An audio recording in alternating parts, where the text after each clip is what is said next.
This video is about crypto decisions. Let's starting. This is the largest disinflationary shock the world will ever have, and will keep playing out as these other exponential technologies become implemented. Just think, I was in New York when I was reading a thread on Twitter. I was in an Uber, and it was a thread about the rise of autonomous vehicles in California and how this guy, whether he's in the industry or around tech industries, said, 3 years ago, I'd see a couple of these things, and now I see them every day, 10 times a day. I looked around me in New York City, and every car was an Uber, a taxi, a bus driver, and you're like, oh my God, all of this stuff together is the biggest disinflation shock the world will ever face. The TEU agreement in China entering it was gigantic, but this is of a different order of magnitude. So that's good in some respects, but that disinflationary shock is all part of this work replacement. Why is it disinflationary? Because it replaces humans. We are currently at the beginning of going through the greatest deflationary shock the world will ever see, the proliferation of artificial intelligence and what it means for humanity. We are at the beginning of a new renaissance in which humans have become relatively obsolete. Combine this with robotics getting better and more efficient, and you can see the cost of labor, goods, and services becoming exponentially cheaper all the time. This line of thinking is what Real Vision founder and macroeconomic investor Raoul Pal believes every other analyst and investor in the crypto and traditional markets are missing. One must believe inflation is going to stick around for longer than most expect. Raoul believes the adoption and proliferation of AI and robotics will drop prices so drastically that we will actually go into deflation. And with huge companies all around the world already beginning to lay off thousands of workers in favor of AI, it's clear to see that he has a point. And what's more, this is just the beginning. But what does this mean, and why is this relevant to crypto? Well, if we see deflation as opposed to inflation like everyone expects, this will signal to the Federal Reserve and central banks that they need to begin lowering interest rates and printing more money to stimulate economies. When this happens, the assets that outperform the best are the ones furthest out on the risk curve, mainly technology stocks and cryptocurrency. So if Raoul is correct in his deflation thesis, it would spell good news for crypto investors. Before we jump into Raoul's latest outlook, only a small percentage of my viewers are actually subscribed. If you enjoy finance content, consider subscribing or liking the video. It's free, and you can always change your mind, and it replaces humans at a scale. So it's kind of like, I think why people are accepting it a bit so fast is because it's so inevitable. It's because there is no other choice. What are you going to do? Shake your fist to the sky, and we don't know what it means. We don't know what it means for work. We know that if you get it right, you augment yourself on a scale of which you cannot comprehend. Augmented humans are a very attractive thing. So we become super productive units. That's okay. Once the baby boomers have died off, it's not okay when we've got too many of us around still because we don't need as many humans. That's the hypothesis. Now, could it be that we create enough productive activity through this change in productivity that we can employ more humans in these kinds of areas? I don't know, but the problem is that robots are coming as well. So if the AI doesn't get your job, the robots will get your job. So it's a very, very scary place for work. But oh my God, if you leverage this, I think it's a renaissance for both global economies and for people themselves. One of my hypotheses for Web3 was that the rise of all of this is leading to a need to support incomes for people. This is the universal basic income argument. Fine, and there are ways of solving that both in the private sector and the state sector. The state sector is a problem because we don't have enough money, so we have to tax the robots, maybe to get the money. But we're all underfunded. We've got this problem with debt. There is a way that you and I can restrict our data online because we have agency over our data and therefore sell it to the platforms and the advertisers and get income for that. Okay, that's nice, but probably not enough. And I was talking to Yashi, and I had a big breakthrough, which was universal basic equity, which is in Web3 in these decentralized nations, digital nation-state societies, communities. You can own the assets or the currency of those communities, and you can be rewarded for being a good community member. And we're seeing that all over the place now. It's pretty nascent, but it's everywhere. And if that is the case, then we can replace our purpose, and our purpose could be society and community. Now, what that means, could it be for work output? It could. Could it be for leisure output? Doesn't really matter. Could it be for cultural output? For sure, for sure Louis Vuitton understands this. For sure Nike understands this. It's the loyalty of Web3 and tokenized assets, whether it's a loyalty currency, community currency like Starbucks, or whether it's an NFT like Adidas. These things are making people participate in the success of those brands, those cultures, and we all see this in music, and we'll see it all over the place. So I'm actually interested in how do we adapt, because we will not be able to all be supercomputing AI geniuses with amazing prompt skills, and even prompt skills go away pretty soon, and there'll be such a proliferation of newsletters, and a place of trust is these digital societies online. It's the digital network state idea of Balaji, something I've been talking about for a very long time. It's this way that we live our digital lives like. You and I, we've never met. I've spoken to you so many times. I'll consider you a friend. But here each other up. We'll chat about stuff. We will talk to each other in this digital representation.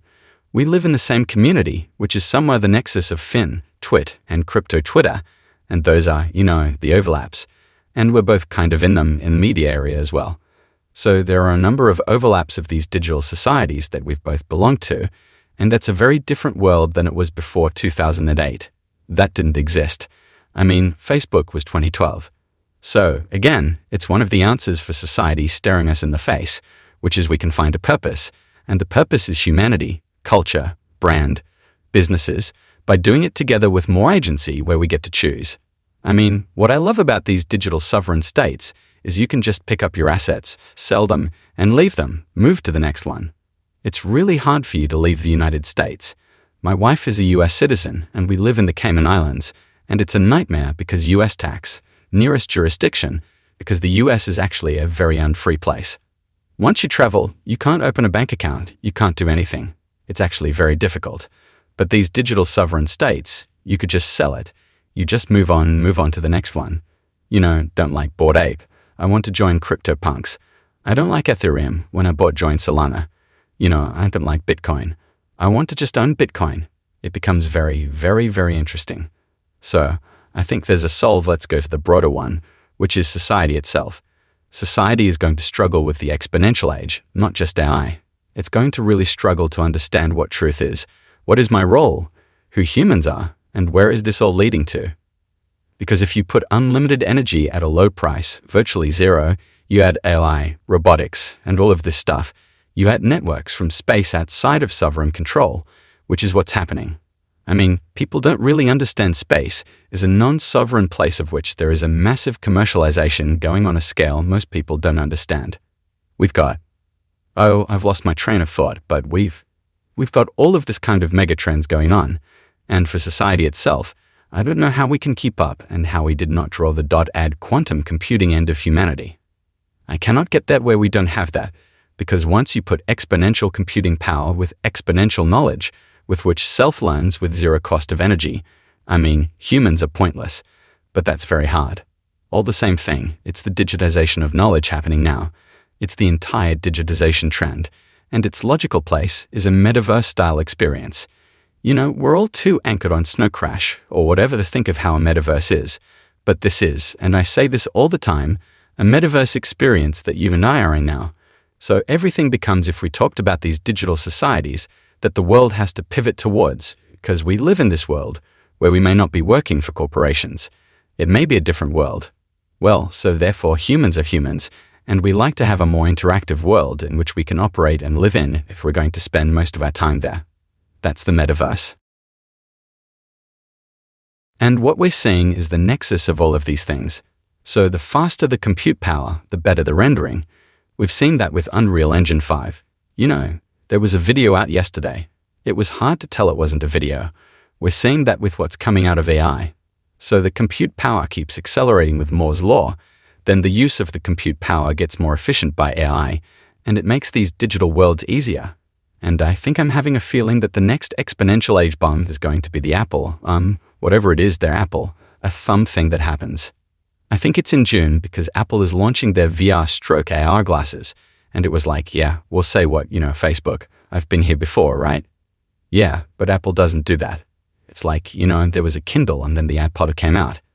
There was music stuff and then there was the iPod. What have they got that can make this a game changer? And I've been following this story for a while, so somebody told me, I can't remember who the hell it was told me, oh, by the way, your iPhone pings your local environment like 5 million times a minute. Yeah, it's mapping out your entire environment. There's a reason why all the new Macs have, like, 30% of their GPU is not being used in the chip processing power, right? There's something coming. So then I started hearing that Apple had basically created a 3D map of the world. Again, I don't know how complete it is, but that everything was this 3D contextualization, which was this AR/VR nexus. And then we started seeing the nerf technology coming, and you're like, oh, so it exists. And I followed Robert Scoble, and he's been very good in driving this conversation forwards. It feels that Apple is about to change the entire game in the metaverse by creating a photoreal 3D personalized map of the world, of your world or other worlds, which can all be strung together. I don't even know what that means yet, but I know again it changes everything, because why do you and I, you're in upstate New York and I'm in the Cayman Islands. We're in a 2D experience. Why are you not sitting in the barber's chair and meeting us chatting, right? This new experience, it's that. It's the fact that we can go for a walk down by the river near you and chat while we're doing this. It's like, okay.